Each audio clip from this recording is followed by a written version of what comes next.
You think you know true love? Think again. I'm Tommy Carter, and what I did to tear my nephew away from the woman he loved will shock you to your core. Sabotage, lies, manipulation. I did it all. But when that car started spinning out of control on that track, I realized my cruelty might cost more than I was willing to pay.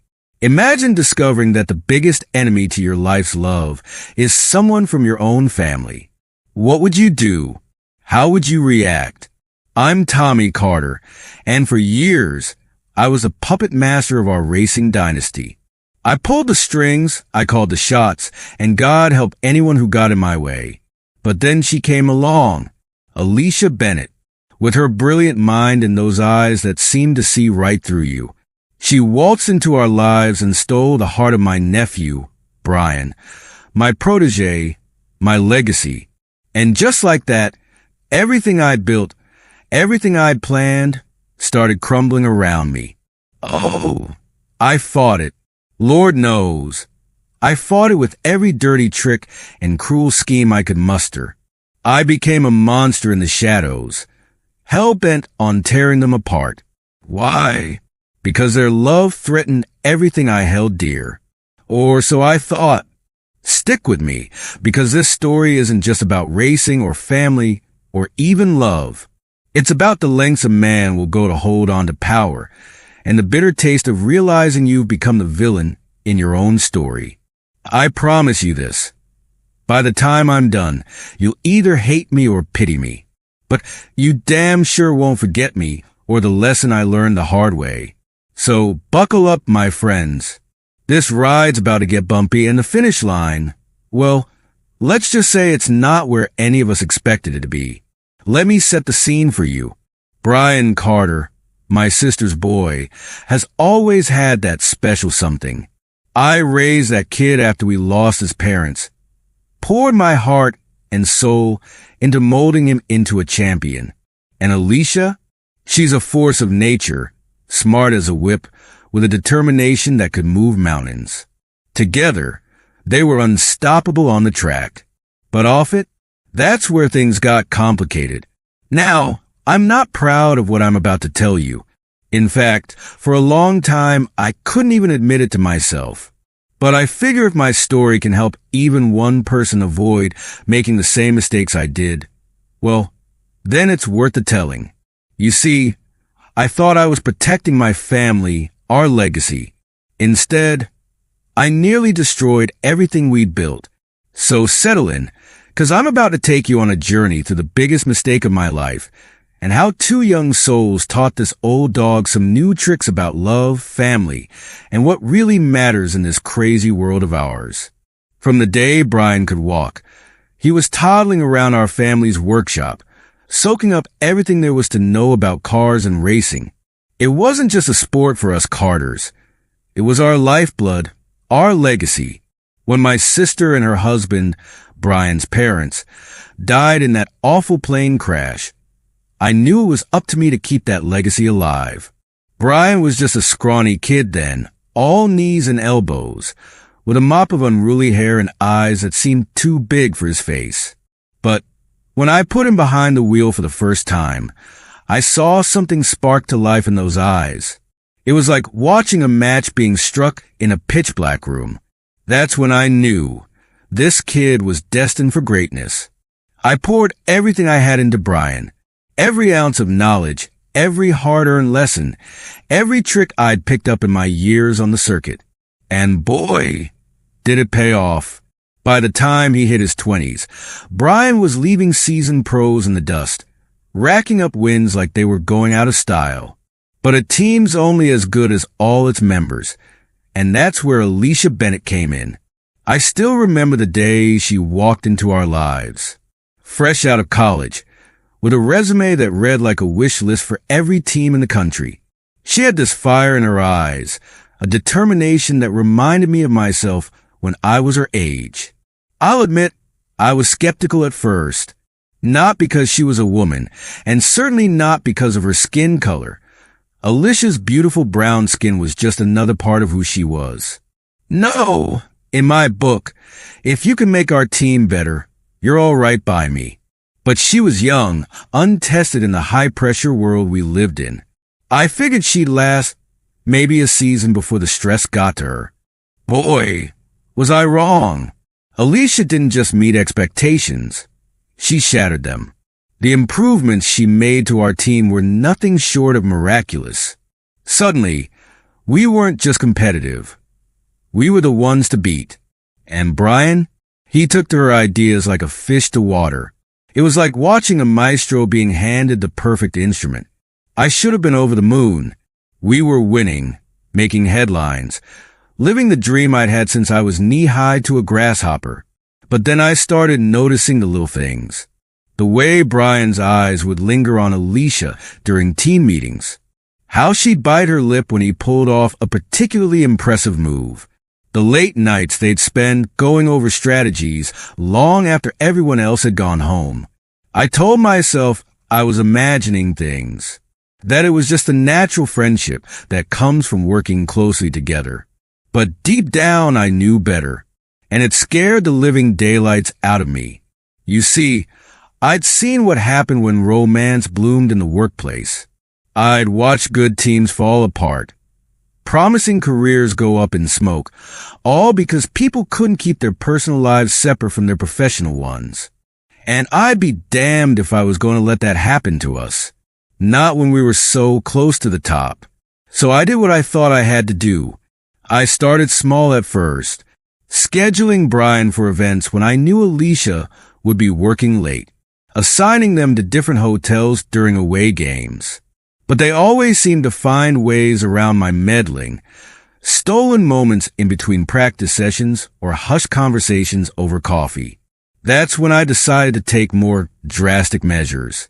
And this, folks, is where I really went off the rails. It started with little adjustments to Alicia's work. A change here, a modification there, just enough to throw off her calculations without raising suspicion. I figured if her ideas stopped producing results, Brian would lose interest, and she'd eventually move on to another team. But Alicia was too smart for her own good. She started noticing the discrepancies, questioning why things weren't working as they should. I could see the frustration building in her. The sleepless nights as she pored over data, trying to figure out where she'd gone wrong. And Brian, he stood by her through it all. Even when our performance started to slip, when other teams began to overtake us, he never lost faith in her. If anything, it seemed to bring them closer together. Seeing that my subtle sabotage wasn't working, I took things a step further. I started spreading rumors, whispers about Alicia's competence, insinuations that she was using Brian to advance her career. I'm not proud of it, but I even went so far as to doctor some of her work, making it look like she was cutting corners in ways that could be dangerous. The stress began to show on both of them. Alicia's confident smile dimmed, replaced by dark circles under her eyes and a constant furrow in her brow. Brian became snappish and defensive, lashing out at anyone who dared question Alicia's abilities. But still, they clung to each other. And that's when I did the unthinkable. I reached out to Brian's ex-girlfriend, a woman named Sarah who'd broken his heart years ago. I fed her information about Brian's success, suggested that maybe she'd made a mistake in letting him go. And then at a crucial moment, just before a major race, I made sure she showed up, all smiles and apologies and second chances. The look on Alicia's face when she saw Brian talking to Sarah, it haunts me to this day. The hurt, the betrayal, the resignation. She excused herself quickly, and I thought, this is it. This is what will finally drive them apart. But I underestimated the strength of their bond. Brian barely gave Sarah the time of day. Before he was rushing after Alicia, concern etched on his face. I watched from a distance as they talked, as Brian took Alicia's hands in his, as she nodded and gave him a watery smile. I was running out of options, and the pressure was getting to me. That's when I made the biggest mistake of my life. It was the night before the biggest event of the season. We were barely holding on to our spot in the rankings, and everything was riding on this performance. I snuck into the garage after everyone had gone home, armed with a wrench and a plan born of desperation. I told myself I was just going to make a few minor adjustments, just enough to ensure Alicia's latest modifications wouldn't outshine my own contributions to the team. But as I worked, fueled by fear and a misguided sense of duty, I went too far. The next day, as Brian took to the track, pushing himself to the limits, I watched with growing horror as the inevitable unfolded. Something went wrong, terribly, catastrophically wrong. Brian fought for control, his skill the only thing keeping him from a terrible crash. In that moment, as I watched my nephew's life hang in the balance, the truth hit me like a ton of bricks. I'd been so focused on protecting what I thought was important that I'd lost sight of what really mattered. But Alicia, she was already in motion. Her fingers flew over the controls, analyzing data in real time, barking orders to the crew. Somehow, through sheer brilliance and force of will, she talked Brian through a series of moves that brought him to a safe stop. As the medical team rushed to check on Brian, I stood there, frozen in place. The realization of what I'd done, of how close I'd come to destroying everything, hit me like a physical blow. In the aftermath, as Brian was given the all-clear and the team gathered to assess the damage, I knew I had a choice to make. I could continue down this path of deception, or I could own up to my mistakes and try to make things right.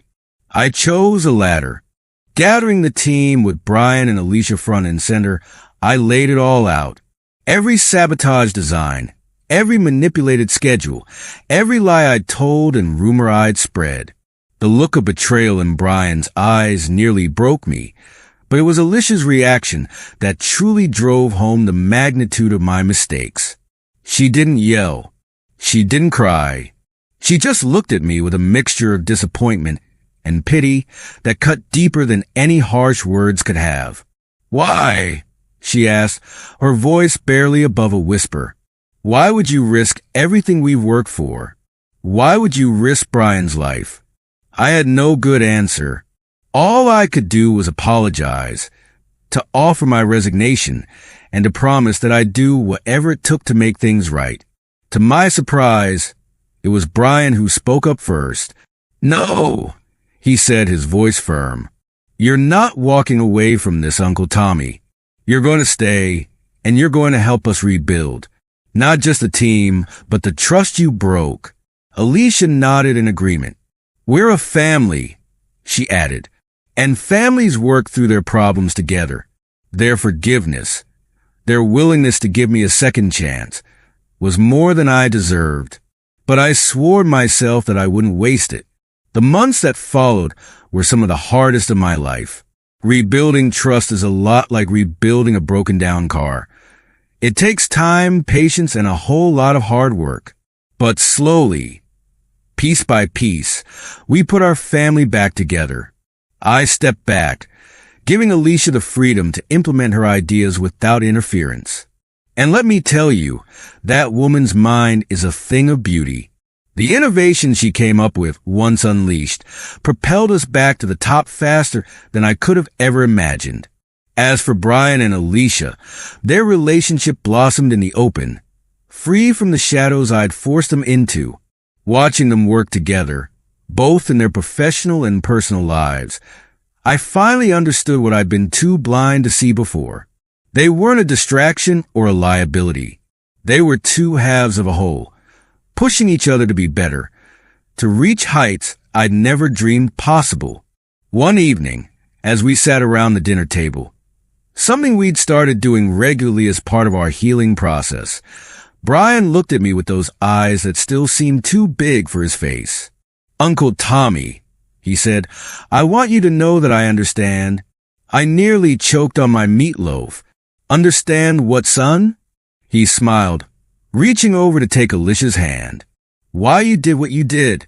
You were scared of losing me, of losing the family legacy, of everything changing. But you know what? Change isn't always bad. Sometimes it's exactly what we need." Alicia nodded, her eyes warm. We've all learned something from this, Tommy. You taught us that love, real love, can overcome even the biggest mistakes. That forgiveness isn't just a word, it's an action. And that family, well, family is what you make it. I felt tears prickling at the corners of my eyes. When did you two get so wise? I asked, trying to lighten the moment. Brian laughed. We learned from the best, old man. You taught us everything we know about loyalty, about perseverance. We just had to teach you a little something about trust and acceptance. As I looked around that table at the family we'd built, not just by blood, but by choice, I felt a peace I hadn't known in years. We'd been through the fire, and we'd come out stronger on the other side. Today, as I watch them from the sidelines, I'm filled with a pride that goes beyond any accolade or trophy. I see a love that's been tested by fire and come out stronger for it. I see a family that's not just successful, but truly deeply happy. And me? I'm learning every day, learning to let go, to trust, to see the strength in vulnerability and diversity. It ain't always easy, but then again, nothing worth doing ever is. So there you have it, folks. The story of how an old dog learned some new tricks, thanks to two young souls who never gave up on each other. Or on me. It's a tale of mistakes made and lessons learned, of love that conquers all and the power of second chances. As we move forward in life, I can't help but feel like the luckiest man alive, not just because of our success, though that sure doesn't hurt, but because I'm surrounded by people who remind me every day what really matters in this life. So the next time you see the Carter family name, remember this. Behind every achievement is a story of forgiveness, of trust rebuilt, and of love that burns brighter than any spotlight. Now, if you'll excuse me, I've got a family dinner to get to, and something tells me it's going to be one for the memory books. You know, looking back on all this, I can't help but wonder, have you ever had to learn a hard lesson about trust and family? Have you ever been given a second chance you didn't think you deserved? Have you ever had to confront your own prejudices and realize that family isn't about blood but about love? Share your stories in the comments below. After all, we're all on this journey of life together, and sometimes sharing our experiences is the best way to help each other navigate the turns. And if this story touched your heart, don't forget to subscribe to our channel. We've got a whole playlist of tales about redemption, family, and the power of love that I think you'll really enjoy. Until next time, remember, in the race of life, it's not about how fast you go or where you come from, but who's by your side and how much love you share along the way.